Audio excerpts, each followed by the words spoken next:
In the town of Maplewood, Christmas was the biggest celebration of the year. Lily dreamed of having a beautiful red violin displayed in the store.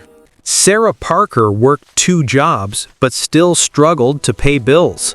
She slipped the note under the Christmas tree, wishing silently.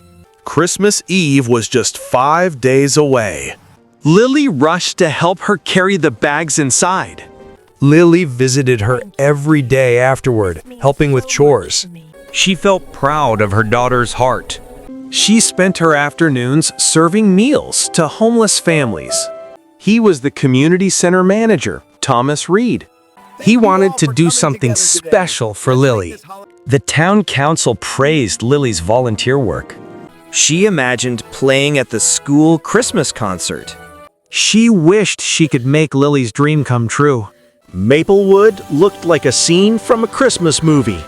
She baked treats for people who had no family. He had learned about Lily's dream violin. He purchased the violin using donations collected from volunteers. The hall was decorated beautifully. She was confused, but walked forward shyly. He explained how her good deeds had touched the community. Her eyes filled with tears. It was the same one from the store. She realized her daughter's kindness had brought this miracle. The hall filled with soft, beautiful melody. Her music touched every heart. Her kindness became the highlight of the Christmas news. Thomas arranged a stable job for her. She decided to share her gift with others. The town had become more united through small acts of generosity.